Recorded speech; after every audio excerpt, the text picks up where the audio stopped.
அங்கே வந்துட்டு மொத்தவங்க அம்மான்றது பேசிக்கிங்க, வெளியே பேசிக்கிங்க. ஒரு மேடை நாகரிகம்னு ஒன்றும் இல்லையா? என்ன வேணால் பேசுகிறதா? அவ்வளோ புக்கு படிச்சிருக்கீங்கன்றீங்க, அவ்வளோ படங்களை பார்த்துருக்கோம், உலக படங்களை பார்த்துருக்கேன்னு சொல்கிறீங்க, அவ்வளோ உலகம் போல புக்ஸை படிச்சிருக்கேன்றீங்க. அப்புறம் என்ன அறிவு இருக்கு உங்களுக்கு? குறைந்தபட்சம் நாகரிகம் வேணாமா? ஒரு மேலே பேசுகிற பேச்சா? சமீபத்தில் அண்ணன் பாலானுக்கு வந்து 25th இது இயர் கொண்டாட்டம்.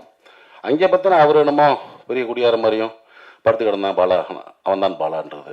இங்கே வந்து இளையராஜில் வந்து அவன் தான் இளையராஜான்றது. யாரா நீ? நீ என்ன அவ்வளோ ரப்பாட்டாக்குற தமிழ் சினிமாவில்? எனக்கு ஒன்றுமே புரியல. ஒரு போலி அறிவாளி அப்படிதான் சொல்லணும். நீங்கள் வந்து ஒன்றும் ஒரு ட்ரெண்ட் செட் ஃபிலிம் பண்ணியெல்லாம் நீங்கள் வந்து ஜெயிக்கலை.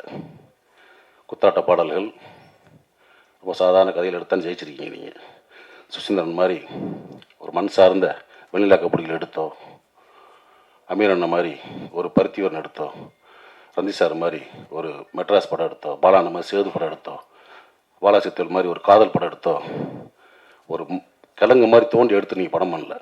வெளிநாட்டு படங்களுடைய முகத்தில் அதனுடைய ஷார்ட்ஸை காப்பி பண்ணி, சீன்ஸை காப்பி பண்ணி ஜெயிச்ச ஆள். ஸோ நீங்கள் வந்து ஒரு போலி புத்திசாலி.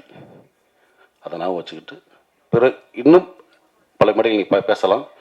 கொஞ்சம் நாகரிகமாக பேசுங்க. ஏன்னா நீங்கள் உட்காந்துருக்க மேடைகளில் பெரும் பெரும் கலைஞர்கள் உட்காந்துருப்பாங்க. அன்றைக்கெல்லாம் மேடையில் சொல்கிறார், வெற்றிமாறனையும் ரஞ்சித் அமீர் இந்த மற்ற குடியார்கள் நீ பார்த்தீங்களா? ஊற்றியா கொடுத்தீங்க? கேவலமாக இல்லையா? அதெல்லாம் எத்தனையோ பேர் குடிக்காமல் இருந்துடலாம், குடிப்பழக்கம் இல்லாத இருக்கலாம் மேடையில். எப்படி பொத்தாம சொல்கிறீங்க?